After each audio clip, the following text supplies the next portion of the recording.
Good morning, everyone. I hope everybody had a good holiday weekend. Probably a little different from our usual holiday weekends, but that's to be expected in the current situation. But hopefully everybody had a chance to enjoy whatever it is that you celebrated this time of year with some loved ones. And to have some time to relax. And finally in Newfoundland we had some decent weather this weekend too, which made a big difference. So hopefully everyone had a good weekend. As everybody knows who works with us, we spend a lot of time helping individuals and teams be their most effective selves. And so I've had a lot of questions in the last couple of weeks around the remote working side of things, how to help teams be productive, how to deal with some of the things that are coming up. So really this morning I wanted to take a bit of time to answer some questions. So we've had some questions come through from clients. I've had some questions that were emailed from people who can't make it this morning, and if anyone's watching and has any questions, I'll obviously take those too, and just really answer anything that's coming up for people around how they manage their team in this particular situation. Now, if you're happen to be watching this after the fact and you didn't get here this morning and you have a question, then you can still email that through to us and I will do my best to answer anything that I didn't get to this morning that pops up on comments, or anything that you email through, I will respond to you and answer after the fact. So don't feel like if you haven't seen it this morning that you've missed the boat. There's always plenty of time for questions and we're always happy to help. So really nothing off the table this morning, anything to do with how do I work with my team, how do I ensure my team is effective, how do I work with my co-workers in my team, like how do we handle reactions, anything to do with dealing collectively with what's going on right now is on the table. Feel free to put your questions in and I will do my best to talk and watch at the same time and answer kind of what you want to know. So I did have some questions that came through before this morning. So there's a couple of people who emailed me with things yesterday and also last week. So I'm going to answer a couple of those first and then see if that triggers anything for anybody who happens to be watching. So I did have a question from somebody who has moved their entire team to remote working, and in the past they haven't been remote before, and so they're all now effectively working from home. And he was asking about, they've had a lot of challenges with the IT side of things, as you can imagine. Like if you've never had everybody working remotely before and you've moved everyone to home, lots of things going on there. So that's been consuming a lot of their headspace and their reactions, but now everyone's kind of set up, and he was wondering what's going to come next. So now that the IT stuff is kind of settled away, what can he expect in terms of how the team are going to respond and react? So great question, because different people are going to be in different places. So we are still in what I would call reacting stage, right? So this is about week 4 for most people of going through this. It is still very much the reacting side of things, going through the shock and the denial and the anger and the blame and the confusion and all that kind of thing. And so if remote working is something you did already, you won't necessarily have had as big a change as somebody that hasn't, so that will trigger some pieces. But I would expect to see 2 things in the next couple of weeks. One is cabin fever setting in. So this is week 4 for a lot of people, social distancing, away from family. People are going to start to get squirrely, right? So anything that you can do in your teams to have a bit of levity, have a bit of a laugh, let people disconnect from the seriousness of doing things and allow them to release a bit of energy can be helpful. Because if you're inside and the way we are and disconnected from people the way we are, cabin fever is going to show up. So that I would definitely look for. And the other is, if the team has had a focus around kind of IT as a point to pay attention to, and that's gone now, you're going to start to see the frustrations and irritations come out in different ways with different people. So that check-in point with the team really helps. Just every couple of days, make sure you're touching base with people, kind of know what's going on for them, figure out where they are, all that type of thing, and then you'll be able to kind of manage each person and their reactions differently, because everybody's going to go through this in a different way and everyone's just situation is a little bit different. So I'd expect to still see some irritation and frustration and some challenges, and as the news changes and as the timeframes that we're talking about start to move for people, you may see people bounce back to that frustration piece again. A lot of people, I think, were thinking this was very temporary, like a couple of weeks, and we're going to be isolated for a couple of weeks. Now the news is starting to talk about things like November, so that's going to have a big impact on people's responses and reactions, and we need to be watching for that and paying attention to the people that are finding it most challenging. So frustration is going to come out in different ways with different people. Just keep a check on where everybody is, and then the cabin fever piece is going to start showing up. If it hasn't already, it's going to start showing up in the next couple of weeks. For the cabin fever bit, if you haven't had a look at it, we have a free Leading Virtual Teams program that's available on the website under the membership page. Part of that is how to engage a remote team, and it's got some ideas and activities and things that you can do with people that kind of connect a team together. That type of thing can be helpful to just give a team a moment to laugh together and let go of some stuff. So that would be my answer to that. If you want any more thoughts on that, Jim, let me know. So that was the first question I had 3. Anything from anybody watching? Nothing's popped up on my screen yet. Okay. I also had a question on Thursday in a session I was doing. It was a really good session, actually. A client just had a general check-in with their team on how everybody was doing, which I think is a really great thing to do. And we just chatted about where everybody was, and they're a multinational team, so they're in lots of different countries, having very different responses and different experiences of what's going on right now, depending on how their country's managing the situation. But one of the questions I got asked was, so the team really wants to support each other, but they're conscious, like I say all the time, that we pass emotions on when we do, and so they want to support each other, but they also are really mindful about not passing on any bad days or challenges they're having with each other to each other. So they were kind of saying, how do we do that? How do we support the team? How do we support each other if we don't want to make each other feel bad? Or if I'm having a bad day, how do I talk to somebody else without them passing on their bad day, essentially? And so I had a couple of suggestions around that. One is, really a lot of that's about when you do it. So I love the idea of the team coming together to support each other, and being really mindful of that side of things. But we need to be careful and cognizant of when we share how we're feeling. And so, like, if you're having a team check-in, that's probably not the best time to talk about everything. So it's fine to sort of talk about things might be going on for you, but if you really need to have a good concerted conversation about it, I kind of save that for a one-on-one interaction. So find somebody in the team that you're comfortable with, talk to your boss, have a sharing on one-on-one format rather than kind of doing it with the team as a whole, because it can have that impact for everybody.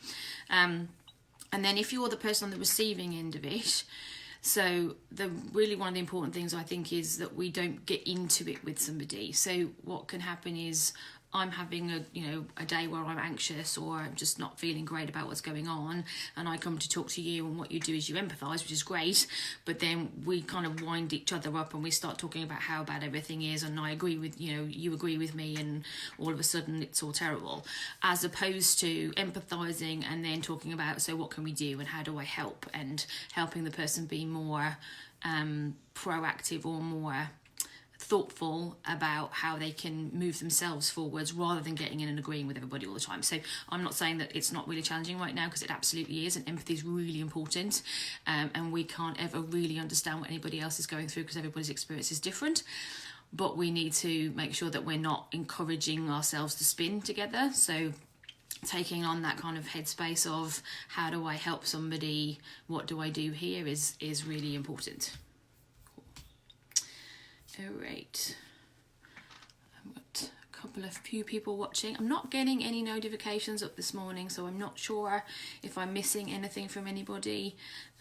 It's not putting anything up on the screen, so if you're just watching, that's fine. I have a question. Okay, good. So that tells me that there are some things going on. So a question from Christy. Thank you, Christy. How much communication to your team is too much communication? All right, so I don't think there's such a thing as too much communication, but I think it's about what your communication is about. So You know, if you're constantly connecting with your team and asking them how they feel about COVID-19, after a while that's going to wear on people. So it's thinking about what's your purpose of your communication, and so what are you getting everybody together for, or what are you checking in on. My suggestion is a couple of things. One is I would have a weekly touch point with the team, or if you're a senior leader in an organisation, perhaps with as much of the organisation as you can, given shifts and everything else, to just really touch base, right? So when you're working virtually, people can't see you anymore. They can't see your face, they don't connect with you, they don't pass you in the corridor, they don't find out about bits and pieces of what's going on, they don't know what's happening in the same way, because we just don't have that same interaction. So that weekly check-in of kind of overall company news or team news, where are we at with things, that can help the team to stay unified and connected, which is very helpful. So I would do that. If you don't have, so a lot of companies do some kind of morning huddle or a stand-up meeting or that type of thing, which you can still do virtually. Those can be really useful. They're 10 to 15 minutes. They're just general check-ins. They're keeping everybody focused on what needs to be done. That can be really useful. If you don't have that kind of format, then I'd say make sure you're checking in with people every couple of days on where they are and where they're at. So it doesn't have to be a task thing. It can be a really simple sending somebody a text message or just giving them a call, but you need that pulse check on where people are and how they're doing, and you won't necessarily get that from people unless you reach out to them directly. So I don't think there's any such thing in a virtual team as too much communication, because we miss out on so much when we're not together. But I think you need to be really mindful about what you're communicating for. And if it's just I'm going to keep talking to you about COVID, that'll actually probably wind people up. So think about the purpose of why you're reaching out to people and structure your communication around that. Does that help, Christy? Is that clear enough? Have you got any follow-ups on communication? Let me know. All right, perfect. I had a couple of other questions that came through. I'll just find my list. Right. Great, thanks, Christy. So I had somebody ask me very generally about productivity. So the kind of question was, how do I manage the productivity of the team? Like, I know that people aren't going to be as productive as normal, and that's fine, but what do I really do with that? How do I manage that now, because things are very different? So there's a lot of stuff wrapped up in that, so I'm going to try and pull it apart a little bit. The first thing I'd say is figuring out what your bar is now. So and that may need to vary depending on who you're talking to, but it's very unlikely that anybody is going to be able to produce the same quality and quantity of work right now as they did before. Now, that may depend on their home circumstances. So I was talking to people last week who were like, really, I've worked from home for a long time, not much has changed for me, my kids are homeschooled, they always have been, like, my day-to-day life hasn't changed. I only notice when I go out to get groceries and I see everybody in masks standing 6 feet apart, like, then my brain twigs that something's going on and I have a reaction then. But most of the time, day-to-day, I'm not noticing anything different. And then I've been talking to people who are like, I'm at home, my partner's at home, our kids are at home, we've never homeschooled, we've never worked from home, we're all trying to share the same space, I'm squished on the end of the dining room table, he's downstairs in the playroom, like, trying to find and balance all of that. So everybody's ability to be productive is going to look quite different, and you're going to need to think about working with each person in terms of what they're able to do and deliver. And tied to that is the focus piece. So, the chances that everybody can carry all the same amount of stuff around in their heads that we used to do before is lower. So I find the checking in what's the top 2 or 3 things that people need to do is a good daily reminder. Like, today I need you to focus on A and B, and if you get A and B done, great. If you get more than A and B done, I'll be clapping and cheering and whooping and hollering from the sidelines, but A and B are kind of where I need you to be. So that can help kind of people focus. So those are the 2 biggest things. I don't think there's a benchmark you can use for productivity, but just recognise that everybody's circumstances are going to be different. Tied to that, I would say that there's two things to pay attention to. I have a sneaking suspicion that there's a lot of people out there who are trying really hard to do just as much as they did before and feeling badly if they don't. And we need to catch that and make sure that people understand it's normal to be not as productive and have much more distraction and have lots more going on, and not to see that as something that is affecting them or their performance or their productivity. So that's something I pay attention to. Like, I had a conversation last week with somebody, and they're at home, their kids are at home, and they're still challenging themselves to deliver as much as they did in the office, and so now working really long hours. Because they're at home, there's no boundaries anymore between work and home, and so there's nothing to stop them to keep coming back to their desk. And I don't want people to find, on top of everything else, they get burnout, because that will make everything going on much worse. So we need to pay attention to people that are still pushing themselves, and perhaps pushing themselves harder than is sensible right now. The other thing that I suspect is happening is, when we first started talking about COVID-19, a lot of the communication we got was about short term. So in the beginning it was, we're going to isolate for a couple of weeks, and that time frame has got longer. And we were talking a couple of months, and then we were talking July, and now, at least in Newfoundland, it's different in other parts of the world, but in Newfoundland, we're even hearing things like November and longer. So when we first set up to be at home, I think a lot of people may have set up in a situation that is not as sustainable for a longer time period. So even for me here, I used to do some working from home, and if I did, I would have been on the dining room table. When we decided we were remote working 4 weeks ago, I came home and we set ourselves up in the basement. For a few months, that's fine. If I'm thinking longer than that, so if this is longer than the summer, that doesn't make a lot of sense with us with the kids, because the basement's the biggest space and they're going to need to go crazy, and so we need to jiggle things around. So it might be that people have settled into a routine now that doesn't necessarily continue to work depending on how long this goes on for. So continuing to have conversations with people about their circumstances, continuing to have conversations with people about whether their setup is working or the distractions, etc., are happening, particularly in September, seeing where we are then, that's all going to be important to make sure that you can help people be productive, but also giving people the reassurance that not being as productive as you were before is normal. We've got to keep doing the things we can try and do to settle into a routine to get back to some kind of normalcy for us, so we can get back to some kind of level of productivity for organisations, because the company still needs to continue and still needs people to deliver. So we've got to find the balance between the two.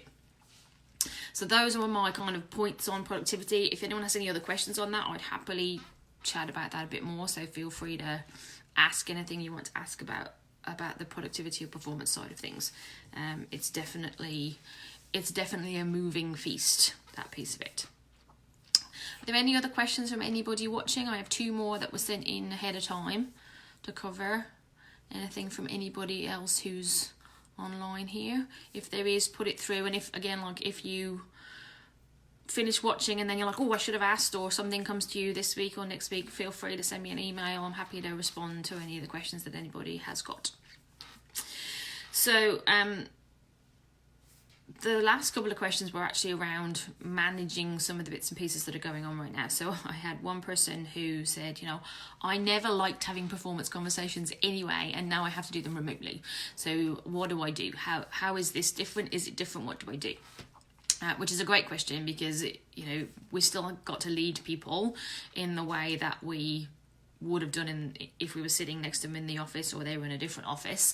We still have to provide the same level of support and challenge and oversight and guidance and feedback and everything else. So if you were never a fan of performance conversations and feedback, totally get it, but they can't stop now that we're working remotely. So the biggest thing I'd say is so much of what we communicate is through non-verbal things. So not the use of words, but tone of voice and body language.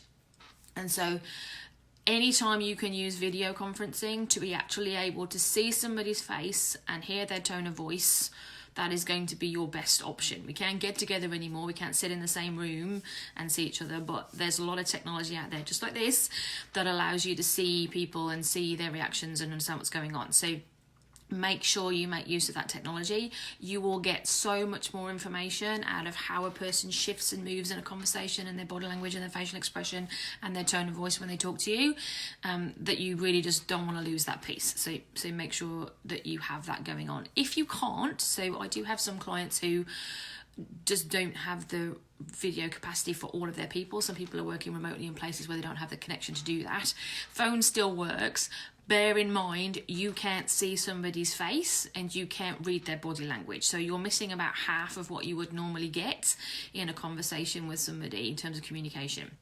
So that means being much more mindful about asking questions. When the person goes quiet on the other end of the line, you can't assume you know what that means. So asking them questions, asking them how they feel about something, what they think about it, where they stand on it, right, and trying to encourage that open dialogue is going to be much more important when you're doing something remotely.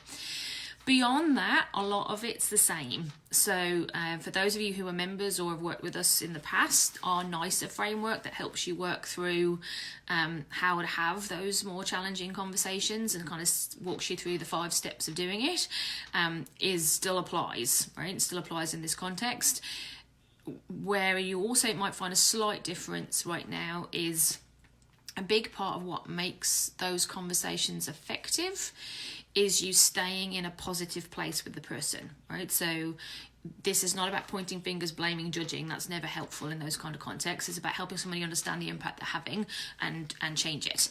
Right now, people's emotions are probably running quite high, and so you're likely to press more buttons in those conversations than you might otherwise. So making sure that you really focus on the warmth of the conversation, the positive focus of it. This is about supporting somebody and making change going forwards, not blaming somebody for things they've done before, is really important. Again, if you haven't seen NICER and you are a member, there's a whole section in the tip sheets around using that framework, so you can go through and follow the NICER steps in the conversation. The other thing that you might want to look up is the SCARF model, because that looks at the triggers that you might stomp on in a conversation with somebody, and right now where everybody's emotions are higher, you're more likely to inadvertently press a button for somebody that causes an emotional response. So looking at SCARF can help you prep for the conversation and help you think about what you might say to press those buttons in a good way for somebody and not in a bad way.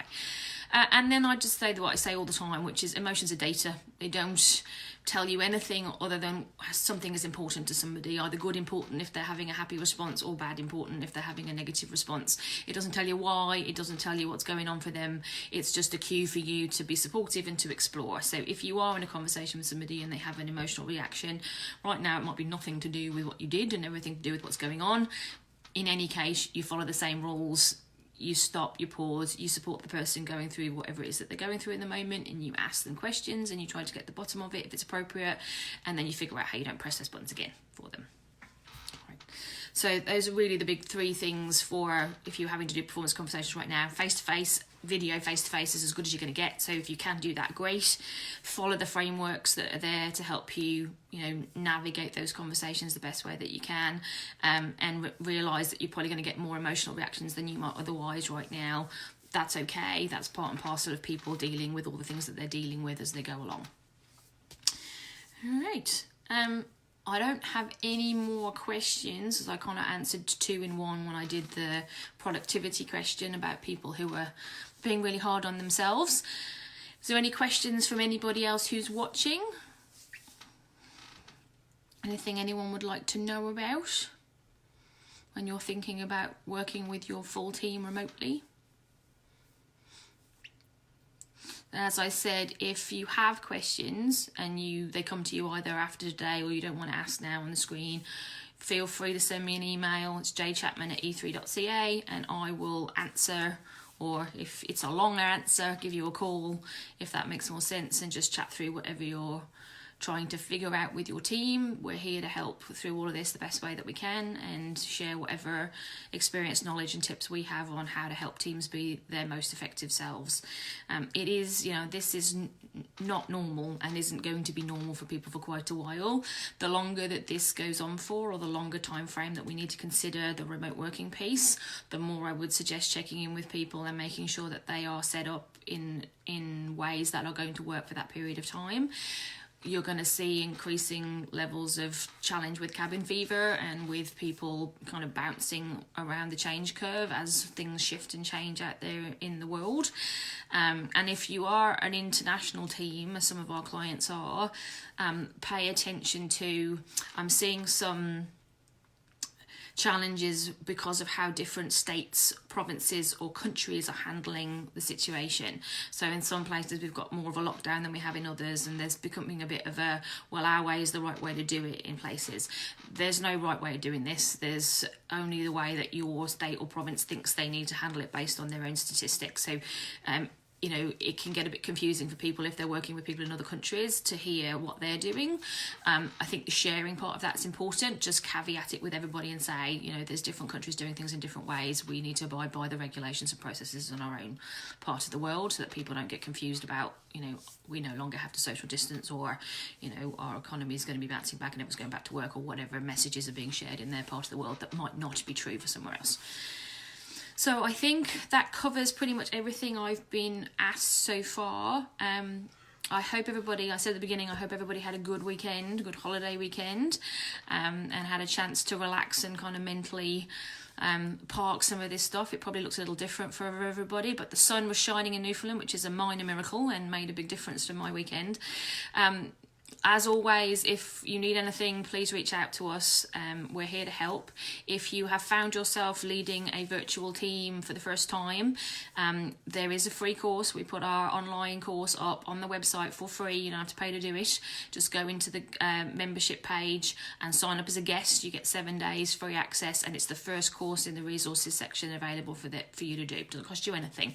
So if you're looking for a bit of help with how to communicate to a remote team, manage performance, engage them, particularly with cabin fever and everything else that likely to appear, that might be a useful place for you to go. And there's some tip sheets embedded in the course that you can download that will help you as well.